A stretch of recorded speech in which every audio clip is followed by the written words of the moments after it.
여러분 안녕하십니까? 개발 기간을 줄이는 고성능 DC-DC 컨버터 최적 설계법 웨비나 진행을 맡은 이양선입니다. 전자신문 올쇼TV가 마련한 이번 웨비나를 통해 모듈러 전원 부품이 강자 바이코 코리아 제품을 활용한 DC-DC 컨버터 시스템 설계의 세부 사항을 살펴봅니다. 또한 전원을 효율적으로 변환하고 관리할 수 있는 방안도 알아봅니다. 이 자리에는 개발자들이 DC-DC 파워 모듈을 검토할 때 고려해야 할 전반적인 사항에 대해 정보를 공유해 주실 분을 모시겠습니다. 바이코 코리아 최회강 필드 애플리케이션 엔지니어 나오셨습니다. 안녕하십니까? 안녕하십니까. 저는 바이코 코리아에서 FA 업무를 맡고 있는 최회광이라고 합니다. 저는 전력전자 쪽에서 약 16년간 개발 및 AE, FA 업무를 해오고 있습니다. 여러분께서 바이코 제품을 적용하실 때 불편함이 없도록 최적의 지원을 하도록 노력하겠습니다. 네, 감사합니다. 저 엔지니어님, 바이코라는 회사에 대해 잘 아시는 분들도 계시겠지만 다소 생소한 시청자분들을 위해서 회사에 대한 소개 잠깐 해주실 수 있으실까요? 바이코는 1981년 설립된 미국에 본사를 두고 있는 모듈 개발, 제조, 판매 업체입니다. 약 40년 동안 주력했던 어플리케이션이 방산 항공 쪽이다 보니 아직 좀 생소한 분이 많이 계신데요. 근래 들어서 데이터 센터, 슈퍼컴퓨터, 텔레콤, 오토모티브 쪽에 그 어플리케이션을 확장하고 있으며 나름대로 꽤 많은 성과를 올리고 있습니다. 또 저희가 독창적인 그 토폴로지와 그 유니크한 그 패키지 기술을 이용해서 파워 덴서티가 상당히 우수한 제품을 많이 소개해드리고 있습니다. 네, 매우 오랜 기간 동안 기술력을 쌓아온 바이코라는 회사인 것 같습니다. 자, 그러면 오늘 강의는 어떤 형태로 진행하실지 간략한 소개 부탁드립니다. 제목을 통해서 알고 계시다시피 모듈 전원을 이용하실 때 필요한 사항들, 고려해야 하는 사항들을 부가 회로들과 함께 설명을 드리도록 하겠습니다. 네, 감사합니다. 이번 웨비나는 약 50분 정도 발표가 진행된 후에 10분의 Q&A 시간을 갖도록 하겠습니다. 시청자 여러분들께서는 웨비나가 진행되는 동안 궁금한 사항을 채팅창에 질문해 주시면 됩니다. 보내주신 질문은 강의 진행 후에 선별해서 최혜강 엔지니어님께 질문을 드리고 답변을 듣도록 하겠습니다. 그리고 경품도 있습니다. 웨비나에 참여하시고 설문을 작성해 주신 분들을 추첨해 경품을 보내드리오니 많은 참여 부탁드립니다. 자, 그럼 개발 기간을 줄이는 고성능 DC-DC 컨버터 최적 설계법 웨비나를 시작하겠습니다. 이 시간에 말씀드릴 세부 내용으로는 파워 시스템 디자인 프로세스와 그에 해당되는 과정을 실제 예를 들어 설명드린 후 DC-DC 모듈들을 포함하는 파워 시스템 통합 구조와 이에 필요한 추가 회로 및 기능들을 설명드리겠습니다.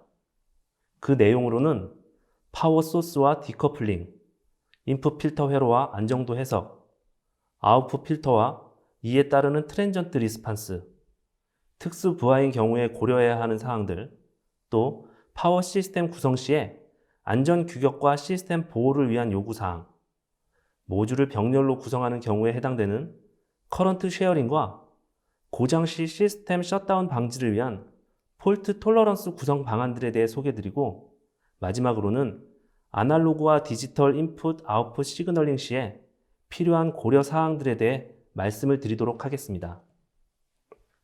DC-DC 파워 모듈을 적용하면 많은 장점이 있습니다만 그중 크게 3가지 정도의 장점을 생각해 볼 수 있습니다. 첫 번째는 고성능의 파워 시스템을 구현할 수 있다는 것으로서 높은 신뢰성과 효율을 확보할 수 있습니다. 또 여러 가지 종류의 파워 모듈들을 사용해서 높은 전력 밀도와 고효율, 그리고 우수한 다이나믹 성능을 얻을 수 있습니다. 다음으로는 플렉서블한 설계가 가능하다는 장점이 있습니다. 복잡하고 다양한 파워 시스템 구조를 빠르고 신뢰성 있게 디자인할 수 있으며, 일단 개발이 완료되면 다양한 설계 요구사항과 다른 전력 사양에 맞도록 쉽게 확장하여 개발할 수 있습니다. 또 개발 도중 전기적인 사양이 변경되는 경우에도 쉽게 동일한 핀투핀의 제품으로 변경이 가능합니다. 마지막 세 번째 장점은 설계 구상에서 최종 개발 완료까지의 개발 기간을 단축시킬 수 있다는 점입니다. 더불어 기술적으로 발생할 수 있는 리스크를 최소화할 수 있기 때문에 개발 기간을 더 단축할 수 있습니다. 파워 시스템 구성 및 디자인에서의 프로세스는 크게 세 가지로 분류할 수 있습니다. 첫 번째는 시스템 요구사항을 파악한 다음 적용 가능한 모듈이 무엇인지 확인하는 것입니다. 이 단계에서는 실제로 어떤 부하인지, 어떤 입력 전압인지 등에 대한 높은 수준의 확인이 필요합니다.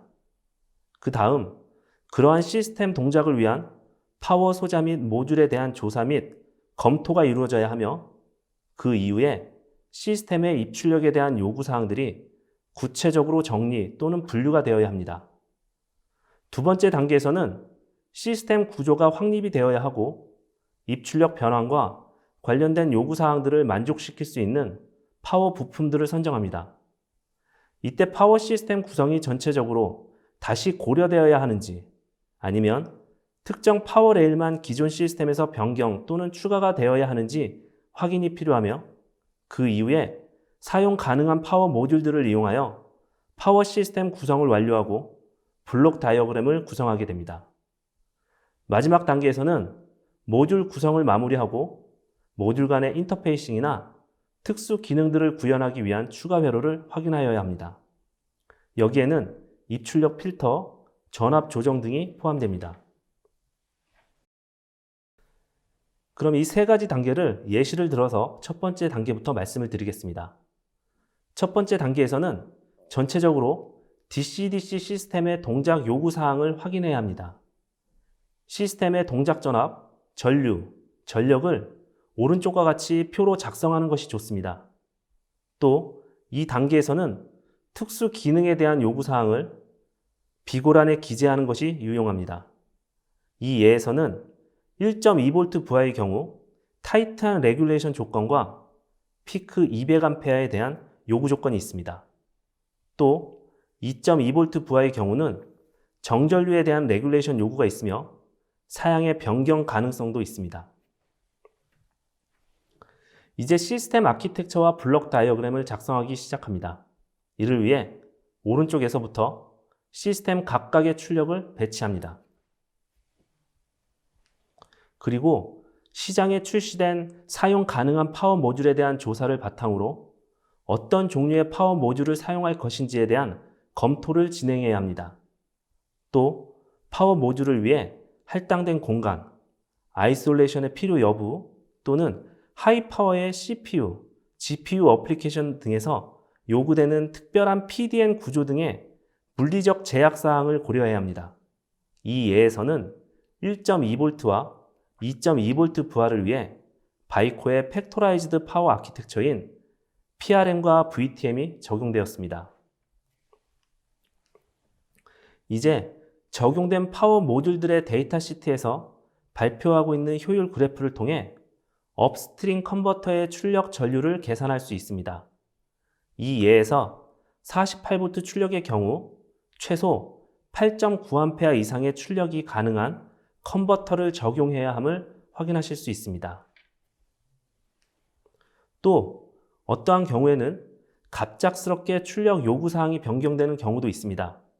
앞에서 부하 사양이 변경될 수도 있다고 언급한 2.2V 부하의 전류가 60A에서 120A로 증가되었습니다. 이 예에서는 해당 모듈을 하나 더 병렬로 적용하는 것만으로 간단하게 해결이 되었습니다. 이러한 플렉서블한 디자인이 앞에서도 말씀드렸던 파워 모듈을 적용하는 가장 큰 이점이기도 합니다. 마지막 단계에서는 파워 모듈의 최종적인 구형과 이에 따라 추가되어야 하는 부가적인 회로들에 대해 고려해야 합니다. 제가 무엇보다 먼저 파워 모듈을 사용하시는 개발자분들께 당부드리고 싶은 내용은 파워 모듈은 그 자체만으로 완전한 파워 시스템이 아니라는 것입니다. 완전한 파워 시스템을 구성하기 위해서는 필요에 따라 혹은 반드시 부가 회로가 추가되어야 합니다. 어떠한 부가 회로가 있는지 살펴보면 먼저 EMI 규격을 만족하기 위한 필터링 회로가 있으며 모듈이 자체적으로 제공하고 있는 보호회로가 있지만 이 보호회로가 모든 어브노멀한 상황을 고려해서 개발된 것은 아니기 때문에 어떤 특정 요구사항이 있는 경우 이를 만족시키기 위한 부가적인 보호회로 역시 추가가 되어야 합니다. 또한 시스템 안정성을 위해 소스와 로드 특성에 따라 디커플링이 필요할 수도 있으며 특수 사양의 로드에 따라 혹은 다이나믹 리스판스 특성에 따라 부가 회로가 필요하기도 합니다. 그리고 고신뢰성 장비 등에서 요구되어지는 리던던스 시스템 구성이 필요할 수도 있으며 시스템의 컨트롤러와 연결이 되어 동작이 필요한 경우 또는 전원 온오프의 파워 시퀀스가 필요한 경우에도 부가적인 회로가 추가되어야 합니다. 하나의 DC-DC 컨버터의 경우 다양한 요구를 해결하기 위해 필요할 수 있는 외부 시스템들을 예시로서 보여드리고 있습니다.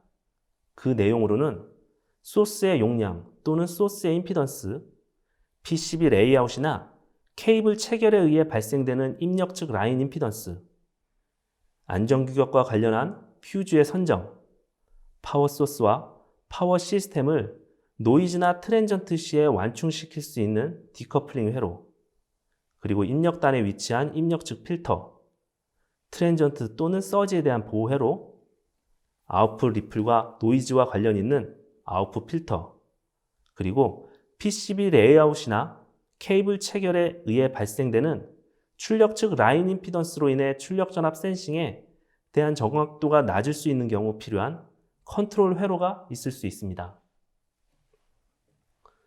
다음으로 파워 소스와 파워 시스템 간의 연결 시 고려해야 할 사항에 대해 알아보도록 하겠습니다. DC 파워 시스템에서는 DC 파워 소스의 특성을 이해하는 것이 시스템 성능뿐 아니라 안정성 확보라는 측면에서도 매우 중요한 요소입니다. 대신호 특성 측면에서는 파워 용량이 충분한지, 충분한 공급 전압 범위를 갖추고 있는지, 그리고 AC/DC 정유기 유형의 소스에서 제공되는 경우는 수밀리 또는 수십 밀리세컨드 동안 라인 드랍이나 기타 비선형 동작을 처리할 수 있어야 합니다. 소신호 특성의 경우는 전체 시스템의 안정성과 더 밀접한 관련이 있습니다. 이 내용은 다음 장에서 말씀드릴 필터 부분에서 자세히 설명드리겠습니다. 소신호 측면에서 고려사항으로는 파워 소스의 아웃풋 임피던스, 또 파워 소스에 연결된 파워 디스트리뷰션 패스에 대해서도 먼저 확인이 필요합니다. 다음은 필터링과 관련된 고려사항입니다. 적절한 필터 회로를 설계하고 추가하기 위해서는 먼저 노이즈의 소스가 무엇인지 확인하는 것이 우선입니다. DC-DC 컨버터의 스위칭 동작들과 환경적인 요인에 의해 발생하는 기생 회로 소자 등은 다양한 경로로 노이즈 커런트를 발생시킵니다. 이러한 노이즈 커런트는 두 가지의 유형이 있습니다. 첫 번째는 커먼 모드 노이즈로서 주로 컨버터 내부에 존재할 수 있는 고전압 스위칭 노드와 기생 캐패시턴스를 통해 커플링됩니다. 다른 하나는 디퍼런셜 모드 노이즈로서 컨버터의 스위칭 특성에 의해 생성되지만 컨버터의 플러스 입력 단자와 마이너스 입력 단자 사이에서만 순환하는 특성이 있습니다. 따라서 이러한 노이즈를 확인하지 않으면 시스템 내에서 많은 문제가 발생할 수 있습니다. 오른쪽에 보시는 예의 그림을 보시면 일반적으로 노이즈에 매우 민감한 시스템인 통신 시스템과 제어 시스템이 다른 두 개의 DC-DC 컨버터와 같은 DC 소스로부터 입력을 공급받고 있습니다. 이 경우 DC-DC 컨버터에서 나오는 노이즈가 그 자체 시스템의 이상 동작을 야기할 수도 있으며 다른 통신 시스템, 제어 시스템의 동작에도 부정적인 영향을 줄 수 있습니다. 이를 개선하기 위해 적용되는 인풋 필터는 스위칭 컨버터의 노이즈를 회로 내부의 그라운드로 바이패스 시키는 역할을 하게 됩니다. 이는 동일 파워 소스를 함께 사용하는 다른 전자기기로의 노이즈를 차단시키는 역할을 하며 또한 시스템의 노이즈에 대한 민감도를 감소시키는 역할도 수행합니다. 필터 회로는 어떤 규격을 준수해야 하는지에 따라 달라지기 때문에 아래 표에 제시된 어플리케이션별 대표적인 규격들을 참조하시기 바랍니다. 아래 블록 다이어그램에서는 노이즈를 완화시킬 수 있는 기본적인 응용 소자들이 예시되어 있습니다. 커먼 모드 노이즈 개선을 위한 커먼 모드 초크는 플러스 입력 및 마이너스 입력 단자를 따라 컨버터에서 흘러나오는 커먼 모드 전류에 대해 높은 임피던스 경로를 제공합니다. 또 접지로의 경로를 제공하는 Y 캐패시터와 함께 작동하게 됩니다. 반면 디퍼런셜 모드 노이즈 개선을 위해서는 일반적으로 X 캐패시터와 라인 캐패시터가 사용됩니다. X 캐패시터는 라인 간의 경로를 형성시켜 노이즈의 경로를 만들어주고 라인 인덕터는 라인의 임피던스를 추가하게 됩니다. 다음으로는 크게 4가지 정도의 필터에 대해서 말씀드리겠습니다. 첫 번째는 L과 C 2가지 소자로만 이루어진 가장 간단한 언댐프드 LC 필터입니다. 이 필터는 오른쪽에 주파수 특성을 보시다시피 고주파 대역에서 마이너스 40dB의 좋은 감쇄율을 보이고 있음을 보실 수 있습니다. 하지만 컷오프 프리퀀시에서는 높은 피킹이 발생되는 단점이 있습니다. 이런 피킹을 줄이기 위해 인덕터에 병렬로 댐핑 저항을 추가하는 심플리파이드 시리즈 댐프드 LC 필터가 있습니다. 이 필터의 특징은 오른쪽에 보시다시피 피킹은 거의 없음을 확인하실 수 있습니다. 하지만 고주파 대역에서 마이너스 40dB가 아닌 마이너스 20dB로 감쇄하는 특성을 보여 고주파에서의 감쇄 특성은 그다지 좋지 않음을 확인하실 수 있습니다. 다음으로는 인덕터의 병렬로 댐핑 저항과 댐핑 인덕터가 추가된 시리즈 댐프드 LC 필터, 그리고 캐패시터의 병렬로 댐핑 저항과 댐핑 캐패시터가 적용된 패러렐 댐프드 LC 필터가 있습니다. 오른쪽에 보시다시피 피킹은 거의 발생하지 않으며 고주파 대역에서도 마이너스 40dB의 좋은 감쇄율을 보이고 있음을 확인하실 수 있습니다. 따라서 이러한 필터의 특성을 확인하셔서 적합한 필터를 선정하여 적용하시면 되겠습니다. 다음으로 소스 임피던스를 고려한 시스템 안정도를 살펴보겠습니다. 전압 레귤레이션을 지원하는 파워 모듈들은 경우에 따라 파워 소스의 임피던스와 예기치 않게 상호작용을 일으켜 불안정한 동작을 발생시킬 수 있습니다. 특정 주파수에 따라 소스 임피던스가 크게 되어 소스 용량이 한정되게 되는데, 이는 입력 측 케이블 길이와 필터 회로에 의해 큰 영향을 받게 됩니다. 또한 전압 레귤레이션을 지원하는 파워 모듈들은 컨스탄트 파워 로드로 동작을 하게 되는데, 부적절한 댐핑 필터와 모듈 입력 측의 잘못된 필터 설계는 시스템을 불안하게 만들기도 합니다. 그 이유에 대해서는 지금부터 살펴보겠습니다. 오른쪽에 간단한 식을 보시면 입출력 전달함수 K로 표시된 소스와 로드는 그 자체로 안정적인 시스템입니다. 따라서 TMLG로 표시된 값이 1보다 작다면, 다시 말해 소스 임피던스가 로드 임피던스보다 작다면 전체 시스템은 항상 안정적인 영역에 있을 수 있다고 하겠습니다. 앞에서 언급한 바와 같이 소스 임피던스가 컨버터의 입력 임피던스보다 작아야 시스템은 안정할 수 있습니다. 하지만 케이블이나 커넥터 등의 임피던스가 존재하기 때문에 적당한 디커플링 캐패시터가 없다면 파란색으로 나타내어진 소스 임피던스는 특정 주파수 이상에서 컨버터의 입력 임피던스보다 커져 불안정해질 수 있습니다. 하지만 일반적으로 많이 사용하는 디커플링 캐패시터를 적절한 설계값으로 입력 측에 적용하면 우측 아래 그림에서 보시다시피 분홍색 파형을 보시면 되겠는데요. 소스 임피던스를 모든 주파수 영역에서 컨버터의 입력 임피던스보다 낮게 만들어 안정적인 시스템을 구현할 수 있습니다. 실제 토탈 소스 임피던스와 컨버터의 입력 임피던스 간의 상호작용으로 인해 컨버터 컨트롤 루프를 불안정하게 만들고 또한 다이나믹 특성에도 악영향을 주게 됩니다. 모듈 스타트업 시 입력 전압에 오실레이션이 발생을 하고 로드 스텝 변화 시와 여타 다른 트랜전트 상황에서도 입력 전압에 오실레이션이 발생할 수 있습니다. 적절한 댐핑 회로를 적용하면 이러한 임피던스 상호작용을 방지할 수 있습니다. 소스와 시스템 간의 임피던스를 분리시켜 시스템 안정성에 영향을 미치지 않게 할 수 있습니다.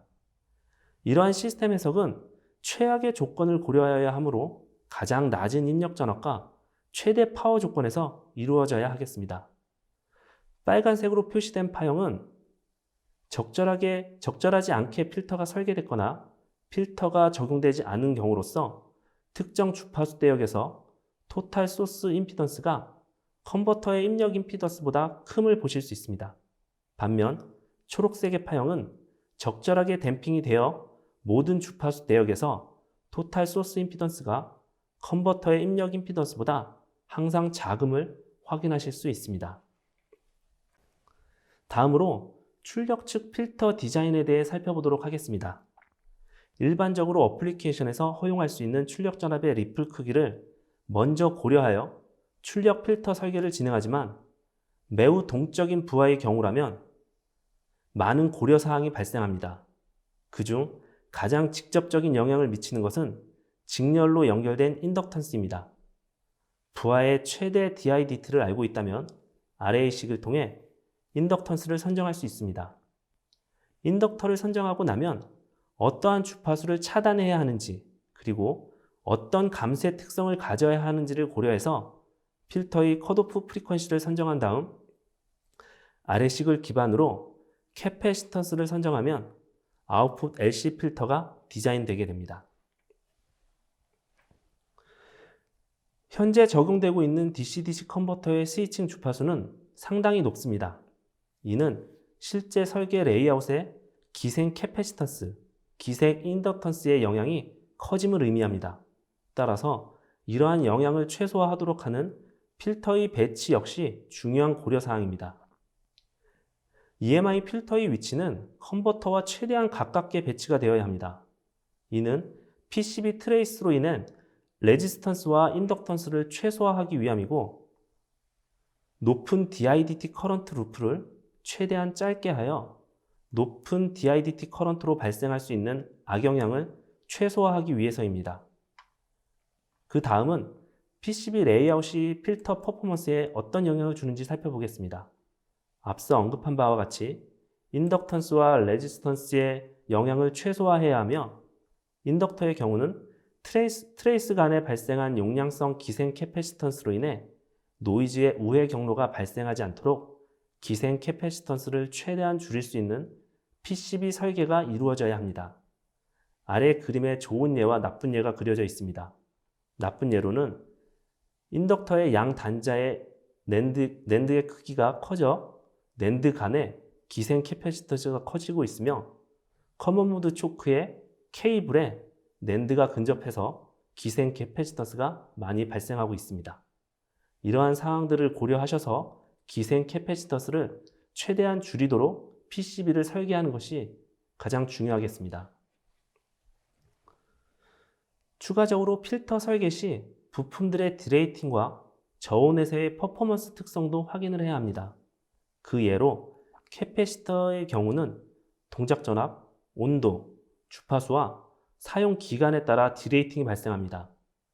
왼쪽 아래 그림을 보시면 캐메트사의 6.3V X7R MLCC의 경우 6V 인가 시 캐패시턴스가 거의 절반으로 떨어지는 것을 보실 수 있습니다. 오른쪽 아래 그림에서는 저온 고주파에서 캐패시턴스가 많이 손실됨을 확인하실 수 있습니다. 다음으로는 출력 부하에 대해 살펴보겠습니다. 표에서 보시는 바와 같이 저항 부하인 경우 컨트롤 루프 응답이나 트랜전트 응답에는 영향이 없지만 RLC가 결합된 복합 부하라면 영향을 미칩니다. 또한 출력단에 다운스트림 컨버터가 적용되는 경우 컨트롤 루프 응답과 트랜전트 응답에 영향을 미칠 수 있으므로 설계 및 검증 시 고려해야 하겠습니다. 특히 인덕티브 로드인 경우 턴오프 상황에서 인덕티브 로드에 저장된 에너지로 인해 큰 역전압이 발생하여 부품 소손이 일어날 수 있습니다. 이로 인해 발생된 고주파는 역시 전체적인 컨버터 퍼포먼스에 영향을 주게 됩니다. 또한 턴오프 상황에서 아킹이 발생할 수 있으며 이로 인해 부품의 소손이 야기될 수도 있습니다. 이번에는 펄스성 부하에 대해 말씀드리겠습니다. 펄스성 부하란 피크 파워는 매우 높지만 그 피크의 지속 시간은 매우 짧은 특성을 가집니다. 따라서 펄스 부하를 해결하기 위해 일반적인 접근 방식으로 피크 파워를 지원할 수 있는 컨버터를 설계하는 방법은 불필요하게 사이즈와 무게가 증가하게 되고 코스트 또한 증가하는 단점이 있습니다. 컨버터 시스템 자체만의 문제가 아니라 바이패스 캐패시터, 히트싱크 또는 쿨링 시스템과 같은 부가적인 사항 역시 필요하게 됩니다. 이러한 문제를 해결하기 위한 솔루션으로 평균 전력 응용 기술이 사용될 수 있습니다. 아래 그림에서 보시다시피 3kW의 피크 파워가 1ms 동안 지속되고 5ms 동안 부하가 없다면 그 평균 파워인 500W를 지원할 수 있는 컨버터를 적용하고 캐패시터와 같은 에너지 저장 장치를 이용해 피크 파워를 제공할 수 있습니다. 이러한 솔루션을 사용함으로써 무게, 사이즈, 코스트를 줄일 수 있고 에너지 저장 장치를 이용함으로써 부하 허용 오차 범위 내에서 전압 강화를 유지하며 부하로 에너지를 전달할 수 있습니다. 평균 전력 응용 기술을 사용하기 위해 컨버터 측면에서 고려해야 할 사항이 몇 가지 있습니다. 먼저 컨버터는 커런트 리미트와 파워 리미트 상태에서도 동작해야 합니다. 이는 부하의 피크 펄스 동안 부하 전류의 대부분이 출력단의 큰 용량의 캐패시터에서 공급되기 때문에 이 상황에서 컨버터는 커런트 리미트 또는 파워 리미트 상태이기 때문입니다. 또 출력단의 에너지 저장 장치인 캐패시터의 용량이 매우 크기 때문에 이 값이 DC-DC 컨버터의 허용치인지 확인해야 하며 그리고 안정성에 영향을 주는 수준인지도 고려해야 합니다. 에너지 저장 장치 측면에서 고려해야 할 사항으로는 일반적으로 전압 리플을 감안하여 캐패시터의 전격 전압이 동작 전압의 140% 이상으로 적용되어야 하며 높은 전류로 인한 발열을 고려하여 하이 템퍼러처 고신뢰성 캐패시터를 사용해야 합니다. 또 동작 특성과 크기를 고려하여 적당한 타입을 선정해야 합니다. 이번에는 안전 규격과 보호 회로에 대해 알아보도록 하겠습니다. 무엇보다도 안전을 위해 어떤 유형의 퓨즈 요구사항이 있는지 고려해야 합니다. 일반적인 파워 모듈에는 제조업체의 설명서에서 제공되는 세이프티 에이전시 컨디션이 있습니다. 따라서 사용 가능한 최신 문서가 무엇인지 확인하고 해당 문서를 적용하는 데 어떤 유형의 퓨징이 필요한지 조사하는 것이 중요합니다. 퓨즈는 시스템 안전을 위한 두 가지의 주요 기능을 수행합니다. 첫 번째로는 과전류 또는 단락 발생 시 서멀 데미지의 범위를 제한합니다. 둘째로 고장이 발생한 서브 시스템을 분리시키는 역할을 수행합니다. 따라서 우리는 시스템 내부의 퓨즈 배치를 위해 더 많은 노력을 기울여야 합니다. 아래 보시는 예에서는 3개의 파워 모듈의 필터 앞단에 각각 퓨즈가 배치되어 있습니다. 이 경우 비저령 컨버터의 고장이 발생해도 해당 퓨즈의 개방으로 인해 나머지 시스템은 계속 정상적인 동작을 수행할 수 있습니다. 퓨즈 선정 시에 고려해야 할 커런트 레이팅과 온도 디레이팅을 살펴보겠습니다. 퓨즈의 전격 전류는 보호 회로가 적용된 시스템의 경우 마진 설계가 되어 있으므로 최대 연속 동작 전류보다 크게 적용을 해야 하고 최대 입력 전류는 아래식에서 보시는 바와 같이 최소 입력 전압과 효율도 함께 고려가 되어야 합니다. 퓨즈 제조업체는 일반적으로 퓨즈 노후화와 불필요한 트립 방지를 위해서 실제 설계 시 25에서 50%의 디레이팅을 감안할 것을 권장하고 있습니다. 온도 디레이팅 역시 고려사항입니다. 퓨즈 제조업체는 데이터시트에 온도 디레이팅 그래프를 발표하고 있으며 그 예로서 오른쪽의 그래프를 보실 수 있습니다. 퓨즈 제조업체는 약 25도의 온도에서 전류 전격을 발표하고 있으며 그래프에서 보시는 바와 같이 25도를 기준으로 온도에 따라 커런트 레이팅이 변화하는 것을 확인하실 수 있습니다. 그 다음 퓨즈의 고려사항으로는 전격 전압과 전격 차단 전류가 있습니다. 퓨즈의 DC 전격 전압은 허용 가능한 최대 내전압에 해당하며 이를 초과해서는 안 됩니다. 퓨즈 선정에 있어서 입력 전압 변동은 퓨즈 동작과 관련이 없기 때문에 고려 대상이 아닙니다. 퓨즈의 전격 전압은 어플리케이션에서 예상되는 최대 전압 또는 이보다 큰 전압 입력에 만족할 수 있도록 설계되어야 합니다. 무엇보다 중요한 것은 안전한 파워 시스템 설계를 위해서 적절한 퓨즈를 선정하는 것이 가장 중요한 설계 기술이라고 할 수 있겠습니다. 전격 차단 전류는 전격 전압에서 퓨즈에 의해 차단될 수 있는 최대 고장 전류를 나타내며 퓨즈의 전격 차단 전류는 최대 허용 숏서킷 전류를 충족하거나 초과해야 합니다. 참고사항으로 퓨즈의 전격 전압 및 차단 전류의 사양은 입력 전압이 AC인지 DC인지에 따라 달라질 수 있습니다. 따라서 퓨즈의 데이터 시트를 주의 깊게 확인하고 적합한 퓨즈를 선정하는 것이 중요합니다. 다음으로는 전류 및 시간에 의한 퓨즈 멜팅에 대해 알아보도록 하겠습니다. I스퀘어T는 퓨즈를 녹이는 데 필요한 열 에너지에 해당하는 퓨즈의 파라미터입니다. 빈번하게 발생하는 펄스성 전류 과부하는 일반적으로 열에 의한 퓨즈의 조기 개방을 초래하기도 하는데 원인은 크게 세 가지를 생각해 볼 수 있습니다.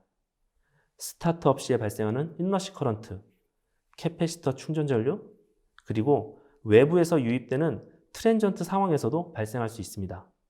따라서 퓨즈 선정 시에 예상 전류 파형과 해당 파형에 줄 에너지를 고려해야 합니다. 오른쪽에 대표적인 파형과 해당 I스퀘어T가 있습니다. 퓨즈의 트립 없이 허용해야 하는 예상 에너지를 계산하고 그 값이 퓨즈의 I스퀘어T 전격보다 작도록 퓨즈의 I스퀘어T 전격을 확인하여 선정해야 합니다. 또한 이러한 펄스성 웨이브폼의 발생 빈도수를 예상하여 펄스 팩터 값을 식에 반영하도록 되어 있는 점도 참고하시면 되겠습니다. 추가적인 퓨즈 관련 고려사항들로는 먼저 퓨즈가 오픈되었을 때 낮은 전위에 연결되어 있는 상태가 유지될 수 있도록 퓨즈는 반드시 접지되지 않은 쪽에 적용되어야 합니다. 또한 어플리케이션 상의 특별한 환경도 고려해야 합니다. 단적인 예로 액체에 침수시키는 형태의 리퀴드 쿨링 어플리케이션 등에는 퓨즈의 사용이 적합하지 않습니다. 이는 퓨즈를 일정한 온도로 유지시켜 과부하 상태에서도 퓨즈가 트립될 가능성이 거의 없기 때문입니다. 또 전류 전송의 목적으로 사용되는 샤시 접지를 포함한 도체와 같은 매개체는 세이프티 스탠다드에 의거하여 허용 가능한 온도 상승을 고려하여 퓨즈 전류 전격의 150에서 200%를 흘릴 수 있도록 설계되어야 합니다. 듀얼 바이어스드 파워 서플라이를 소스로 사용하는 모듈의 경우에는 파지티브와 네거티브 라인에 각각 퓨즈를 적용하여야 합니다. 다음은 스파이크와 서지 트랜전트에 대해 살펴보겠습니다. 파워 모듈은 동작 영역을 벗어난 입력 트랜전트 전압에서도 견뎌야 합니다. 이러한 트랜전트 상황은 인덕티브 로드를 스위칭하거나 모터 어플리케이션에서 속도가 변경될 때 나타내게 되며 또 어떠한 폴트 컨디션이 해제되는 순간이나 순간적인 정전 시에도 발생할 수 있습니다. 스파이크의 경우는 일반적으로 지속 시간은 짧은 반면에 매우 높은 피크 전압을 가지며 서지의 경우는 다소 낮은 피크 전압을 가지지만 지속 시간은 매우 길 수 있습니다. 트랜전트 억제 레벨은 입력 전압 트랜전트의 심각성과 적용해야 하는 표준 규격에 따라 달라질 수 있습니다. 아래는 밀 스탠다드 127호에서 규정하고 있는 스파이크와 서지에 대한 피크 전압 및 지속 시간에 대한 규격이 되겠습니다.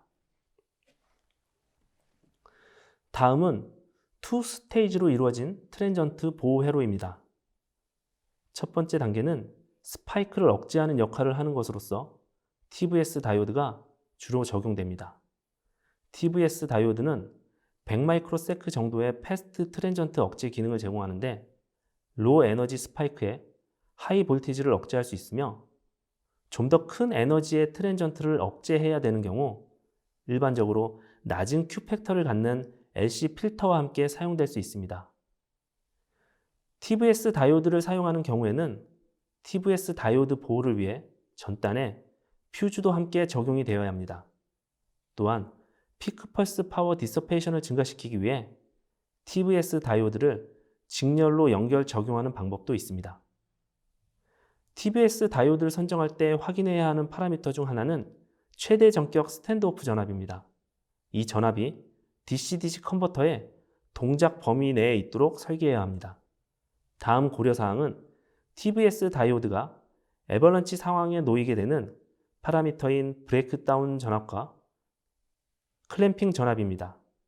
파워 모듈이 견딜 수 있는 최대 순시 전압보다 이 값들은 낮도록 선정되어야 합니다. 두 번째 단계는 액티브 클램프 스테이지로 다소 긴 지속 시간의 서지 전압을 억제하는 역할을 합니다. 이때 FET의 선정은 모듈의 입력 가능 허용 전압에 따라 이루어지며 하이사이드 N채널 FET 구동을 위한 오실레이터와 차진 펌프 회로가 필요하게 됩니다. 이는 회로를 복잡하게 만드는 역할을 하지만 일반적으로 N채널 FET가 P채널 FET보다 RDS-on이 약 3, 4배 낮기 때문에 전력 손실을 줄일 수 있는 장점이 있습니다.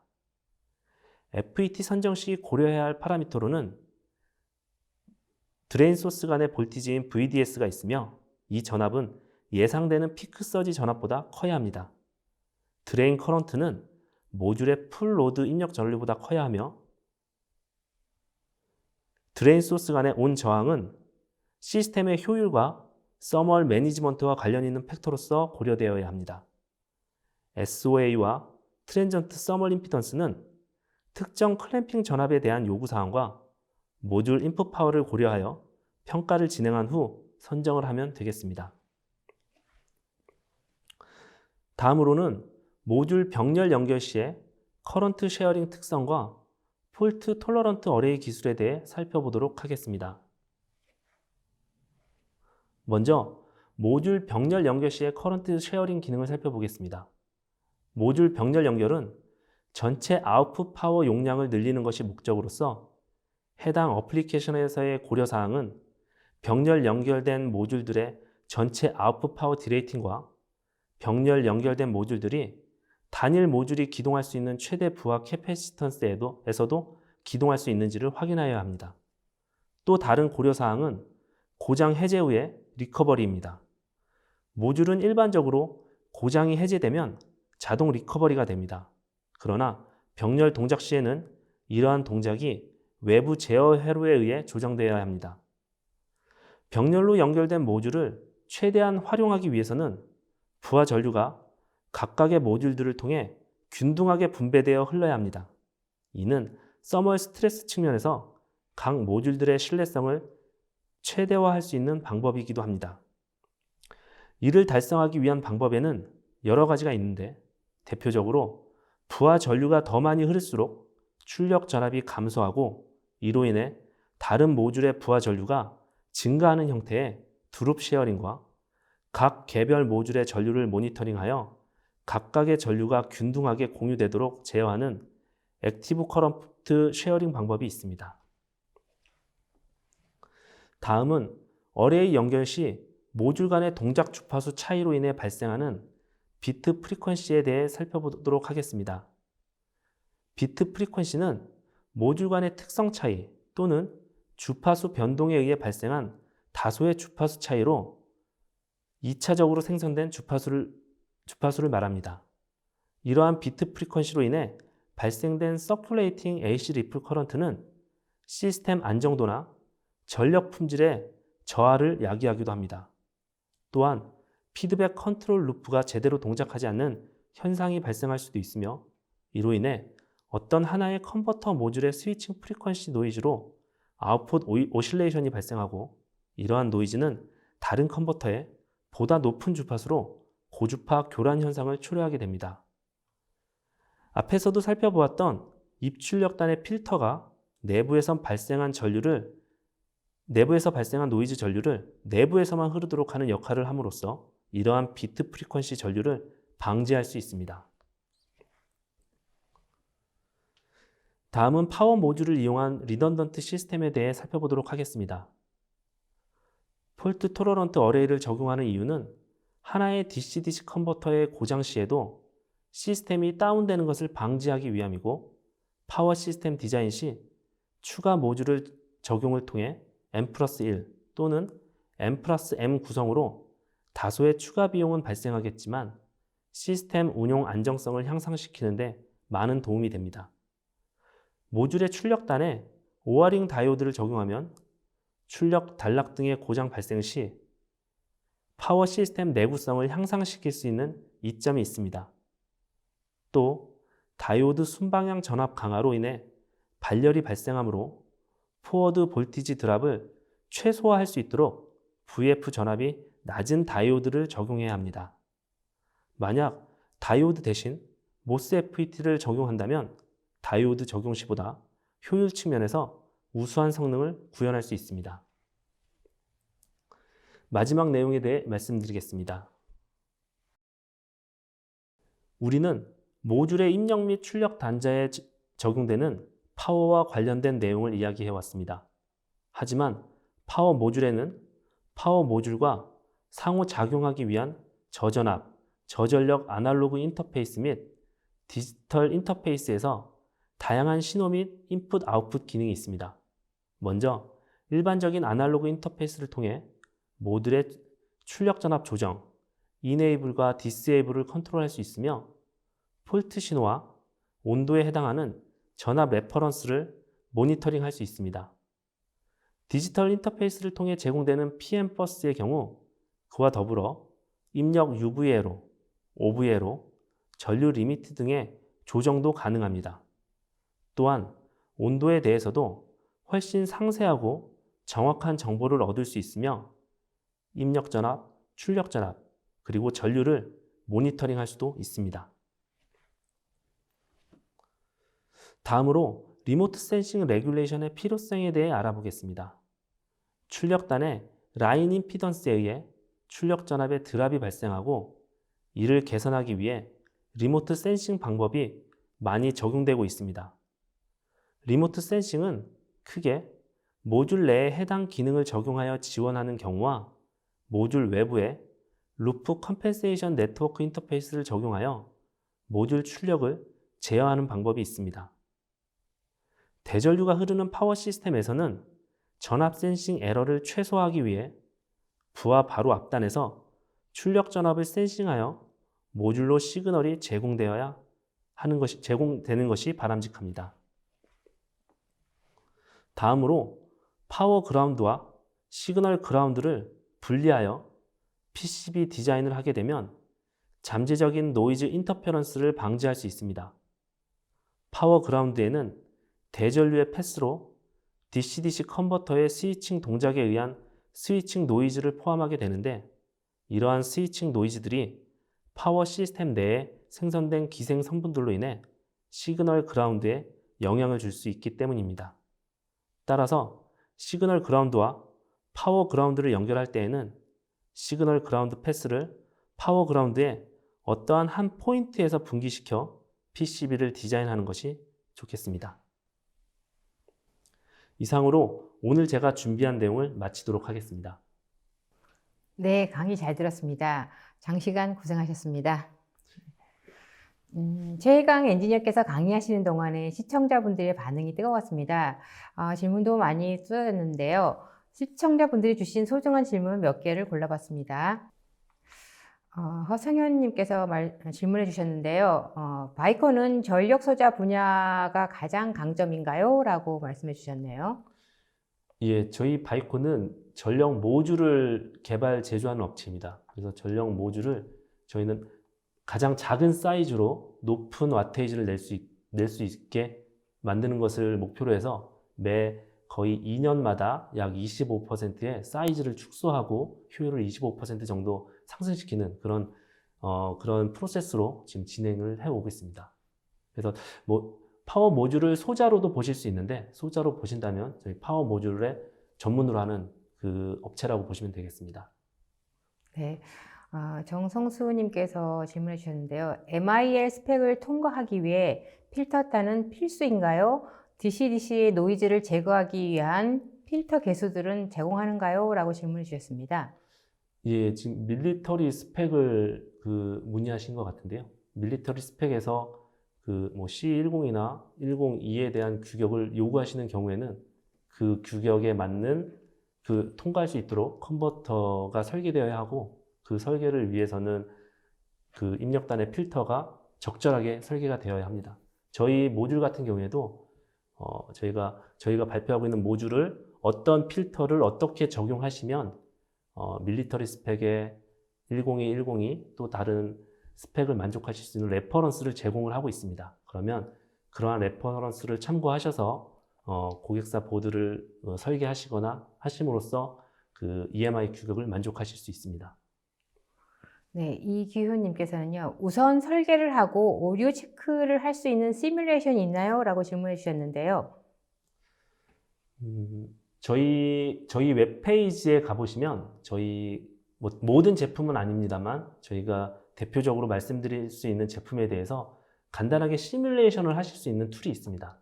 그래서 그 해당 제품을 선정하시고 외부에 회로들을 넣을 수 있는 그 칸이 있는데요. 그 회로에 값들을 넣으신 다음에 시뮬레이션을 하시면 온도라든지 턴온 시, 턴오프 시, 스테디 스테이트 사항 이런 여러 종류에 대한 시뮬레이션을 하실 수 있습니다.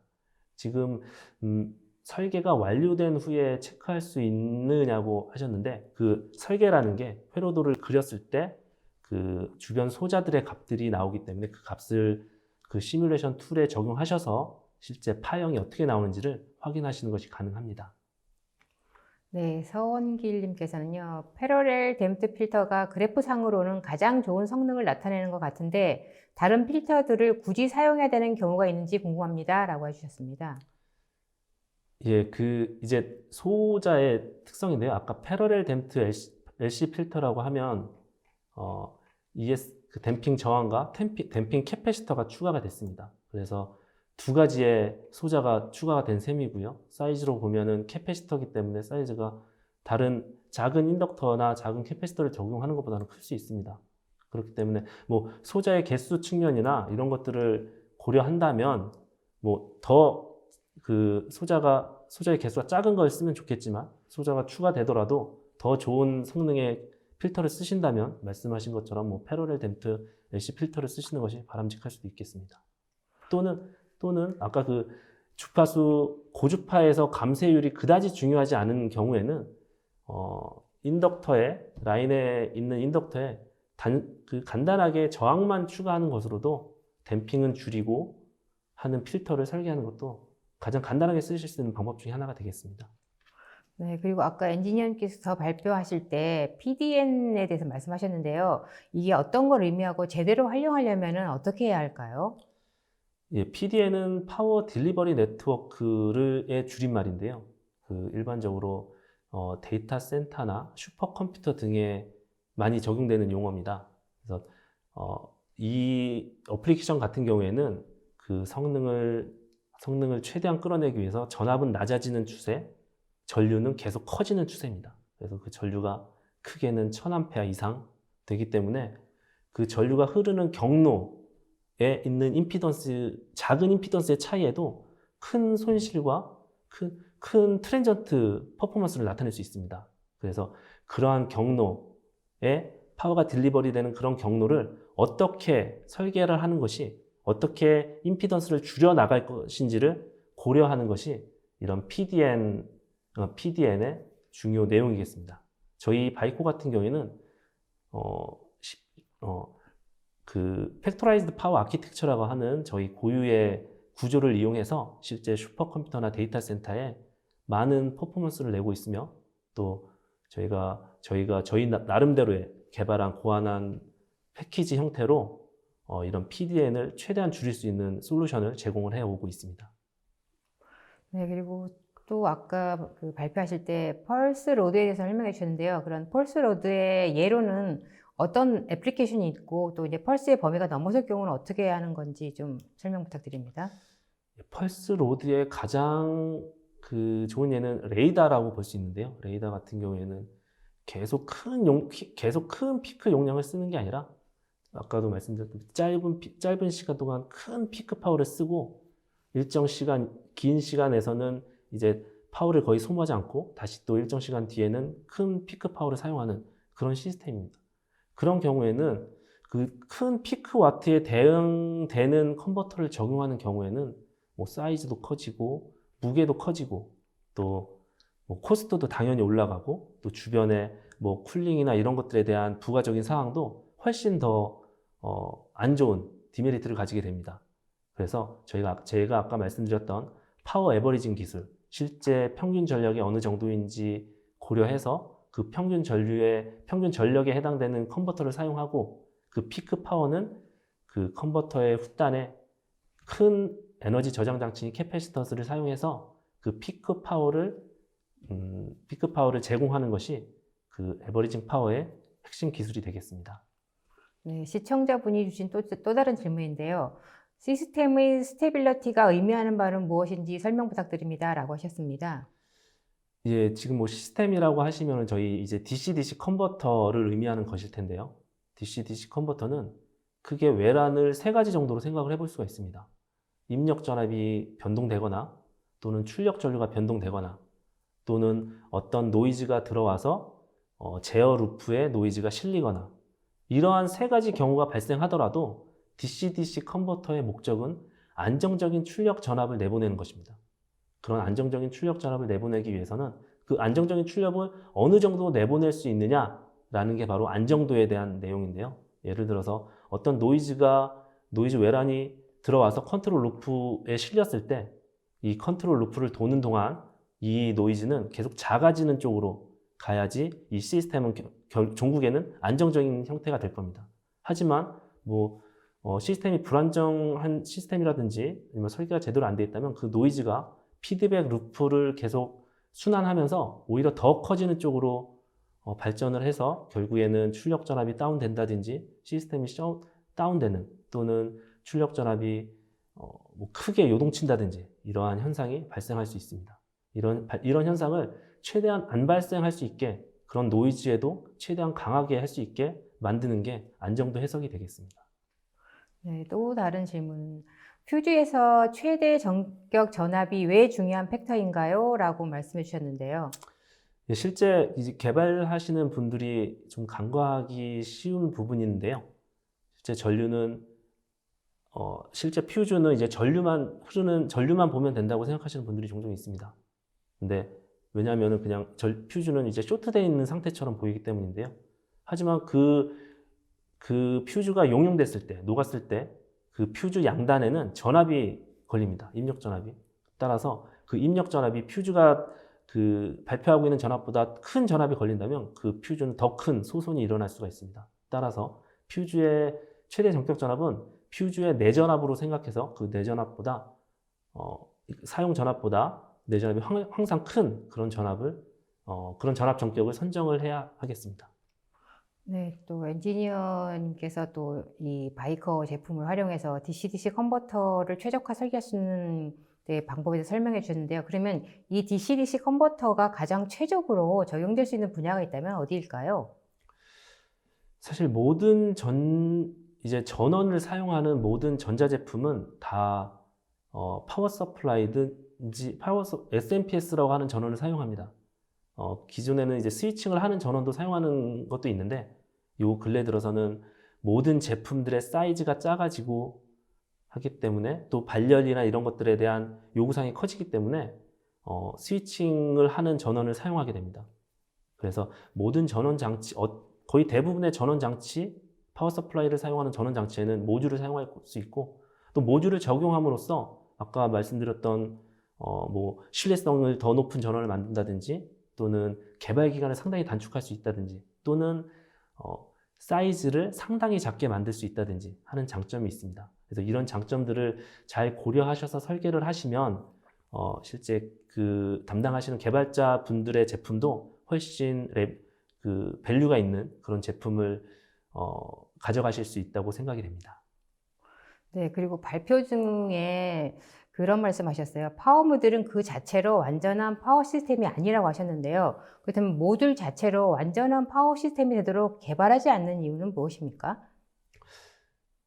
예, 그 이제 파워 모듈도 그렇게 개발은 할 수 있습니다. 예를 들어서 어떤 커스터머가 본인의 시스템을 설명을 하고 이 안에 들어갈 수 있는 모듈을 만들어 달라 해서 그거를 커스터마이즈로 개발하는 경우 완벽한 파워 시스템으로 만들 수도 있습니다. 하지만 대부분의 파워 모듈은 그 개발자가 적당한 모듈을 선정을 하는 형태로 개발이 진행이 됩니다. 그렇기 때문에 이 파워 모듈은 모든 시스템에 맞추어서 개발이 될 수가 없습니다. 예를 들어서 어떤 고객사는 입력 케이블을 상당히 길게 사용할 수도 있고요. 또 어떤 고객사는 방열 조건이 상당히 안 좋은 시스템에서 사용할 수도 있습니다. 또는 반대로 어떤 어플리케이션에서는 상당히 방열 조건이 좋은 상태에서 사용할 수 있습니다. 이런 상황을 모두 고려해서 파워 모듈을 만드는 것은 거의 불가능하다고 할 수 있기 때문에 파워 모듈은 그 파워 모듈이 가질 수 있는 가장 기본적인 성능들을 말씀을 드리고 그 모듈을 사용해서 최적으로 만드실 수 있도록 주변 회로에 대한 어플리케이션을 최대한 뭐 자료가 됐든 FA를 통해 최대한 지원을 하도록 하고 있습니다. 네, 마지막 질문이 될 것 같은데요. 사실은 파워 모듈러 제품은 바이크만 있는 것이 아니라 다른 기업에서도 지금 많이 개발하고 있고 지금 내놓고 있는데요. 그렇다면 경쟁 제품 대비 바이코만의 어떤 차별화가 있다면 무엇이 있을까요? 예, 저희 바이코 제품을 한번 보신 분들은 아실 텐데요. 저희 바이코 제품은 상당히 컴팩트하고 작은 사이즈로 큰 용량을 내고 있습니다. 파워 덴서티로, 그걸 이제 파워 덴서티라고 부르는데요. 저희 파워 덴서티로 보면 다른 경쟁사보다 훨씬 월등한 파워 덴서티를 가지고 있다고 보시면 됩니다. 그래서 그런 이제 작은 사이즈가 필요한다든지 이럴 때 유용하게 저희 바이코 제품을 쓰실 수 있고요. 또 저희는 새로운 아키텍처를 많이 발표를 하고 있습니다. 그래서 저희가 아까도 설명 중에 잠깐 말씀드렸던 팩토라이즈드 파워 아키텍처 같은 경우에는 저희가 이제 절연 부분과 레귤레이션 부분을 따로 만들어서 실제 데이터 센터나 슈퍼컴퓨터에 적용해서 상당한 그 성과를 올리고 있는 그런 아키텍처도 가지고 있습니다. 그래서 이러한 저희 다른 업체들과 상당히 차별화된 이런 패키징 기술이나 토폴로지 이런 아키텍처들이 고객사들에게 상당히 유용한 레벨 밸류 있는 그런 제품을 만드시는 데 도움을 줄 수 있다고 생각됩니다. 네, 감사합니다. 네, 세미나 동안 쏟아지는 질문에 성의껏 답변해 주신 분께도 감사드립니다. 방송 후에는 설문에 참여해 주신 분을 추첨하여 경품을 보내드리겠습니다. 저 엔지니어님, 오늘 오랜 시간 발표하시느라고 수고 많으셨는데요. 끝으로 오늘 웨비나 진행 소감 부탁드립니다. 예, 오늘 모듈러를 설계할 때 주변 회로에 대해서 좀 말씀드렸는데요. 워낙에 내용이 방대한 내용을 지금 짧은 시간에 말씀을 드리다 보니까 좀 부족했던 부분이 많이 있었던 것 같아 개인적으로 좀 아쉬운 마음이 있습니다. 좀 너그럽게 봐주셨으면 좋겠고요. 언제라도 그 이후에도 언제라도 궁금한 사항이 있으시면 저희 바이코 코리아에 편하게 연락 주시면 저희가 성심성의껏 답변이나 지원을 드릴 수 있도록 하겠습니다. 앞으로 저희 바이코에 대해서도 많은 관심을 가져주시면 감사하겠습니다. 네, 이상으로 전자신문 올쇼TV가 마련한 개발 기간을 줄이는 고성능 DC-DC 컨버터 최적 설계법 웨비나를 마치겠습니다. 전자신문 올쇼TV는 또 다른 웨비나 방송으로 시청자 여러분을 찾아뵙겠습니다. 시청해주신 여러분 고맙습니다.